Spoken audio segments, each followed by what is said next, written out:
இதுல அல்லாஹுடைய அருளின் காரணமாகவே நீர் அவர்களிடம் மென்மையாக நடந்து கொள்கிறீர்.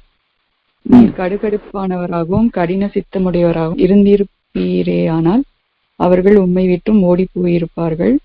எனவே அவர்களை பொறுத்து கொள்வீராக, அவ்வாறே அவர்களுக்காக மன்னிப்பு அப்படின்னு இருக்கு. இப்போ அவர்களுக்காக மன்னிப்பு தேடுவீராக அப்படின்னா மற்றவங்களுக்காக நம்ம எப்படி மன்னிப்பு தேடுறது?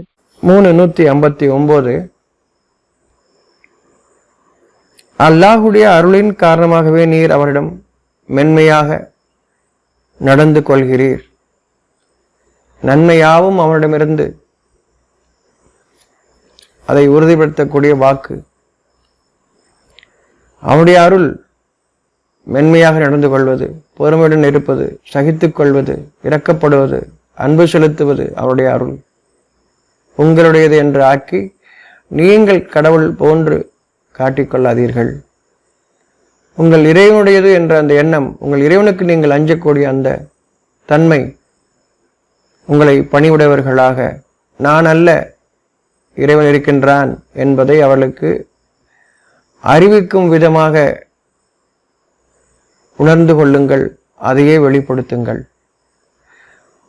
உங்கள் இறைவனுடைய அருளின் காரணமாக, அல்லாஹுடைய, அவனை தவிர இல்லை, அல்லாஹுடையன்னு சொல்லும் போதெல்லாம் அவனை தவிர இல்லை அல்லது நான் இல்லை என்ற எண்ணம் கொள்ளுங்கள். உங்களை படைத்தவன் இருக்கின்றான் என்ற எண்ணம் கொள்ளுங்கள். படைத்தவனிடமிருந்து வந்துள்ள நன்மை என்பதை எண்ணம் கொள்ளுங்கள். அதன் காரணமாக நீங்கள் மென்மையாக நடந்து கொள்கிறீர்கள். உங்களிடம் இருக்கும் நன்மைகள், அந்த நன்மைகளை கண்டு அவர்கள் உங்களிடம் நெருங்குகிறார்கள். ஒரு மரம் பழுத்து இருக்கிறது அல்லது பலன் தருகிறது. அவன் படைத்தவற்றில் ஒன்று பலன் தருகிறது, உதாரணத்திற்காக ஒன்று. அதை நீங்கள் நெருங்குகிறீர்கள். அதுவல்ல உங்களுடைய இறைவன் அருளின் காரணமாக என்பதை நினைவில் கொள்கின்றீர்களா, அல்லது அந்த மரம் உங்களுக்கு தருகின்றது என்பதை? மரம்தான், ஆனால் உங்களுடைய இறைவனுடைய அருள் என்பதை நீங்கள் மனதில் கொள்ளுங்கள். இல்லை என்றால் அந்த மரத்தை நீங்கள் வழிபடக்கூடியவர்களாக ஆகிவிடுவீர்கள்.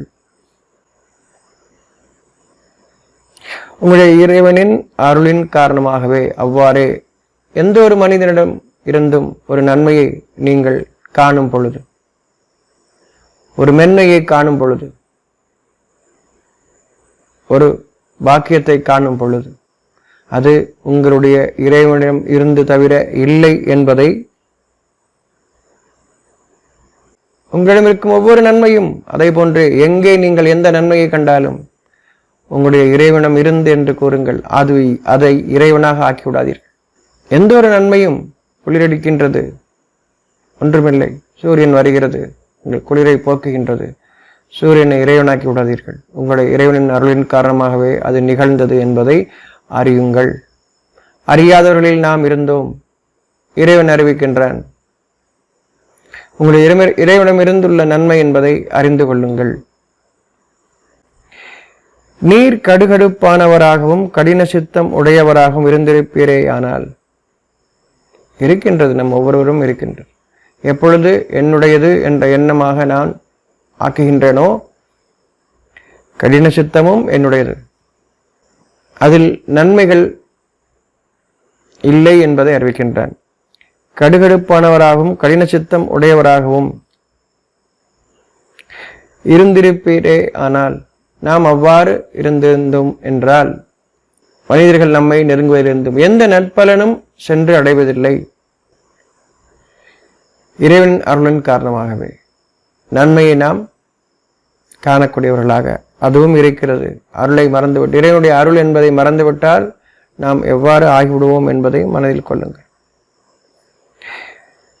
அவர்கள் உம்மை விட்டு ஓடி போயிருப்பார்கள்.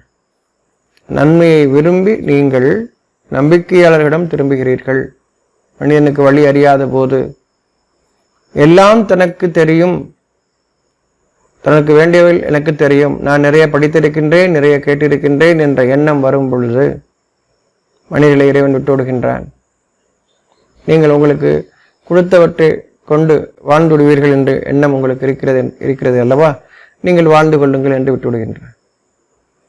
இப்பொழுது அவர்களுக்கான சூழலை ஏற்படுத்துகின்றான். அவர்கள் அறிந்து வைத்திருப்பது அவர்களுக்கு உதவாது. அவருடைய இறைவன் என்றென்றும் இருக்கின்றான், என்றென்றும் உயிரளிப்பவன். அவனிடமிருந்து நமக்கு வழிகாட்டுதல் வர வேண்டும் என்ற சூழலை அவன் உருவாக்குகின்றான். அவனிடம் திரும்புங்கள் என்று உருவாக்குகின்றான். அதற்காக சூழலை கொண்டு வருகின்றான். நாம் நமக்கு கொடுத்தவை போதும் என்று எண்ணம் கொள்ளும் பொழுது, கொடுத்தவையை கொண்டு வாழ்ந்து வாருங்கள், ஆனால் வேண்டும் இன்னும் மேலானது, இன்னும் நன்மை தரக்கூடியது, இன்னும் பலன் தரக்கூடியது. என் இறைவிடம் ஏராளம், கணக்கில்லாதவை உண்டு மனிதர்களுக்கு. நாம் அவனிடம் திரும்புகிறோமா என்பதை பார்க்கின்றான். பணிவுடன் திரும்புகின்றோமா? எனக்கு போதும் என்று கூறும் பொழுது என் இறைவன் வேண்டாம் என்று கூறுகின்றேன். இப்பொழுது நாம் கடுகடுப்பானவர்களாகவும் கடின சித்தம் உடையவராகவும் படிப்படியாக நாம் மாறக்கூடியவர்களாக ஆகிவிடுவோம். ஆனால் மனிதர்கள் நம்மிடம் திரும்பும் பொழுது அந்த மென்மையை கண்டு திரும்புகிறார்கள். அவரிடம் மென்மையாக நாம் நடந்து கொள்வது இறைவனுடைய அருள் என்பதை இறைவன் நமக்கு நினைவுபடுத்துகின்றான். எனவே அவர்களை பொறுத்துக் கொள்வீரார். ஏன் பொறுத்துக் கொள்ளணும்? மனிதர்கள் தங்களுடைய தேவைகளுக்காக இறைவனிடம் திரும்ப வேண்டும். நன்மைகள் அவர்கள் விரும்ப வேண்டும். நன்மைகளை விரும்புவதற்கு நன்மைகளையும் தீமைகளையும் பிரித்தறிந்து நன்மைகளை விரும்ப வேண்டும், சிந்தனை வேண்டும். ஆனால் அவர்களுக்கு சொல்லிக் கொடுத்ததை அவர்கள் அவ்வாறே ஏற்றுக்கொண்டு, சிந்தித்து அறியாமல் அவ்வாறே ஏற்றுக்கொண்டு அதில் வாழ்ந்து வரும் பொழுது இறைவன் சூழலை உருவாக்குகின்றான். இதுவல்ல, இதை படைத்தது நான், இதன் நன்மைகளை வெளிப்படுத்தியது நான் என்பதை நமக்கு நினைவுபடுத்தும் விதமாக இன்னும் உங்களுக்கு ஏராளம் நான் வைத்திருக்கின்றேன், அதன் பாதையில் திரும்புங்கள்.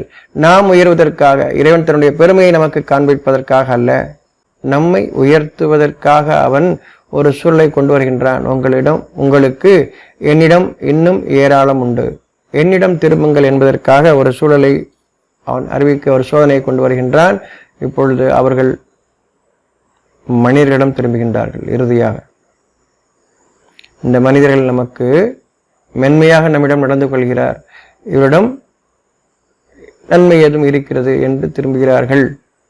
இப்பொழுது இறைவன் அந்த மனிதர்களுக்கு அறிவிக்கின்றான், நீங்கள் மென்மையாக நடந்து கொள்வது இறைவனை அருளை கொண்டு, அதன் காரணமாக மனிதர்கள் உங்களிடம் நான் திரும்பச் செய்தேன். உங்களுடைய பாக்கியங்களாக, உங்களுடைய நன்மைகளாக, உங்களுடைய பெருமைகளாக நீங்கள் ஆக்கிக் கொண்டு விடாதீர்கள். ஏனென்றால் நீங்கள் கடின சித்தம், கடுகடுப்பு உங்களிடம் இருக்கின்றது, அதை கொண்டு நீங்கள் அவர்களை அணுகியிருந்தீர்கள் என்றால் அவர்கள் ஓடி போயிருப்பார்கள். ஆனால் நீங்கள் மென்மையாக நடந்து கொண்டது உங்களுடைய இறைவனுடைய அருள் என்பதை அறிந்து கொள்ளுங்கள். அந்த மனிதர்களை உங்களிடம் நான் திருப்பி இருக்கின்றேன். இப்பொழுது நீங்கள் திரும்பியது போன்றே உங்களுடைய இறைவனம் அந்த மனிதர்களை திருப்புங்கள். அவருடைய உள்ளத்தின் பாதையில், அதாவது சிந்தனையின் பாதையில் அவர்களை திருப்புங்கள் என்பதை இவன் அறிவிக்கின்றான். அவர்கள் உங்களிடம் திரும்பியதன் காரணமாக நீங்கள் பொறுத்துக் கொள்ளுங்கள். அவர்கள் தங்களுடைய இறைவனம் திரும்ப வேண்டியவர்களாக ஆக்குவதற்காக இறைவன் அவர்களுக்கு ஒரு சோதனையை கொண்டு வர, அவர்களோ உங்களின் பாதையில் உங்களிடம் திரும்புகிறார்கள், உங்களின் பாதையில் அல்ல, உங்களிடம் திரும்புகிறார்கள். இப்பொழுது அவர்களை பொறுத்துக் கொள்ளுங்கள். அவ்வாறே அவர்களுக்காக மன்னிப்பு தேடுவீரார். அவர்கள் உங்களிடம் திரும்பினார்கள் அல்லவா, அதற்காக மன்னிப்பு தேடுங்கள். அவர்களுக்கு அறிவித்து தாருங்கள். அவர்கள் தங்களுடைய இறைவனின் பாதையில், சிந்தனையின் பாதையில் அவர்களை திருப்பி, அந்த சிந்தனையில் நன்மையை அவர்கள் அறிந்து அந்த தீமையை விளக்கி நன்மையில் அவர்கள் வாழும் போது அவர்கள் எதற்காக உம்மிடம் திரும்பினார்களோ இப்பொழுது நீர் அதற்காக மன்னிப்பு தேடுங்கள். உங்களிடம் திரும்பியதற்காக, உங்களை கடவுள் என்று நினைத்து கொண்டு திரும்பியதற்காக, உங்களிடம் நன்மை இருக்கிறது என்று நினைத்து கொண்டு திரும்பியதற்காக நீங்கள் மன்னிப்பு தேடுங்கள். அவர்களுக்காக மன்னிப்பு தேடுங்கள். அவருடைய இறைவன் அவர்களை மன்னிக்க வேண்டுமே அப்படின்னா என்ன அர்த்தம்? அவர்கள் தெளிவு பெற வேண்டுமேன்னு கேட்குறீங்க. தெளிவு அவர்கள் பெற வேண்டுமே என்று அந்த விருப்பத்தோடு ஒன்றை நாம் கொடுக்கும் போது கூட, இறைவனே இது இவர்களுக்கு உதவுவதில்லை, உன்னிடமிருந்து அது கிடைக்கும் போதுதான் அது அவளுக்கு உதவும் என்ற அந்த மன்னிப்போடு. நான் தருகின்றேன் என்ற எண்ணம் வேண்டாம். என்னுடைய இறைவனுடையது, என்னுடையது என்று எதுவும் இல்லை.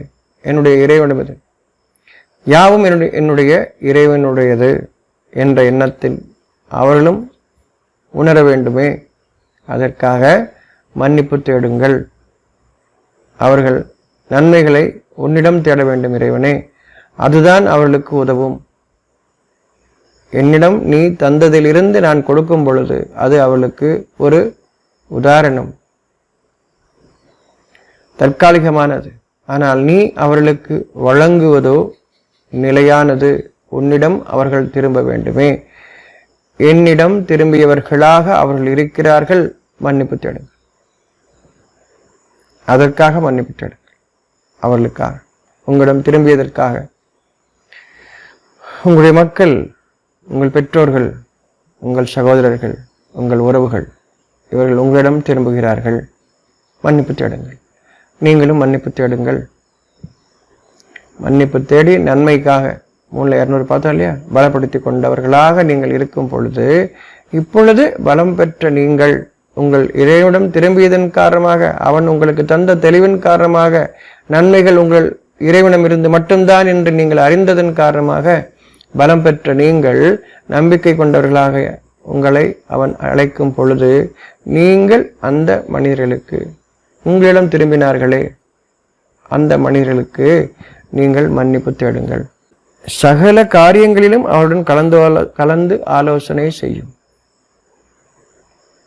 அவருடைய எல்லா காரியங்களிலும் நம்பிக்கை கொண்ட உங்களிடம் அவர்கள் எல்லாவற்றையும் சகலவற்றிலும் அவர் உங்களிடம் பேசலாம். நீங்கள் உங்கள் இறைவனிடம் திரும்பி பலம் பெற்றவர்களாக இருக்கும் பொழுது மனிதர்கள் உங்களிடம் சகல காரியங்களை பற்றி, இதெல்லாம் அவங்ககிட்ட பேசலாமா? அவங்ககிட்ட தான் பேசணும். பலம் பெற்ற அவர்கள் இறைவனிடம் திரும்பி நம்பிக்கை கொண்ட அவர்களிடம் நீங்கள் திரும்பும் பொழுது, அவர்கள் நம்பிக்கை கொண்டவர்கள், நமக்கு சிந்தனையை தூண்டுபவர்கள், நம்முடைய நன்மையை அவர்கள் அதன் பாதையில் நம்மை வழி நடத்துபவர்கள் என்று நீங்கள் அறியும் பொழுது அவர்களிடம் சகல காரியங்களை பற்றியும் ஆலோசனை செய்யுங்கள் என்று கூறுகின்றனர். அவங்ககிட்ட தான் பேசணும், அவங்ககிட்ட தான் தெளிவுபடுத்தணும். அந்த தெளிவற்றவரிடம் நீங்கள் பேசுவது கூடாது. அவர்கள் உங்களை திசை திருப்பி விடுவார்கள். முடிவு செய்து விட்டால் அவன் மீதே பொறுப்பேற்படுத்துவீராக. கலந்து ஆலோசனை செய்கின்றீர்கள், முடிவும் செய்கின்றீர்கள். கலந்த ஆலோசனையில் நன்மை என்ன தீமை என்ன என்று நீங்கள் அறிகின்றீர்கள். உங்களுக்கு நன்மை, மற்றவர்களுக்கு தீமை, அவ்வாறல்ல. அதுவல்ல. உங்களுக்கும் நன்மை, மற்றவர்களுக்கும் நன்மை. அது உங்களுடைய இறைவனிடமிருந்து அவன் அறிவிக்கின்றான். பகை இல்லை. நம்பிக்கை கொண்டவிடம் நீங்கள் அணுகும் பொழுது அவர்கள் பகை வளர்க்க மாட்டார்கள். உங்களிடம் இருக்கும் குரோதத்தையும் அவர்கள் அவருடைய இறைவனின் பாதையில் திருப்புவதன் காரணமாக நீக்கக்கூடியவர்களாக உங்களுடைய இறைவன் நீக்குவான். அதில் பகை இல்லை, நன்மை. உங்கள் இறைவனை நீங்கள் திரும்புவது அவன் நன்மை அறிவிக்கின்றான். உங்களை பாதுகாக்கக்கூடியதை பற்றி அறிவிக்கின்றான். இப்பொழுது அவனிடம் பொறுப்பேற்படுத்துங்கள். எதை நீங்கள் முடிவு செய்கின்றீர்களோ இப்பொழுது உங்கள் இறைவனிடம் பொறுப்பேற்படுத்துங்கள். அதில் நன்மை இருந்தால் அதை அவன் இன்னும் பல மடங்காக்கி உங்களுக்கு தருகின்றான். தீமை இருந்தால் தடுத்து விடுவான் என்பதையும் அறிந்து கொள்ளுங்கள். அவனிடம் பொறுப்பேற்படுத்துபவரை அவன் நேசிக்கின்றான். நீதான் எங்களுக்கு ஒரு தெளிவையும் அவனிடம் தேடுகின்றோம். தெளிவு கிடைத்ததும் அதை செயல்படுத்தும் போதும் அவனிடம் திரும்புகின்றோம். அந்த செயலின் நன்மைக்காக அவனிடம் திரும்புகின்றோம். இப்போது ஒரு காரியம் செய்கின்றோம். இந்த காரியத்தின் பலன் என்னவாக இருக்கும் நாம் அறிவதில்லை. அது வரும் காலத்தில் அதனுடைய பலன்களை அறிய இருக்கின்றோம். நாம் அறிபவர்கள் இல்லை. அதன் காரணமாக அவனிடம் பொறுப்பேற்படுத்துகின்றோம்.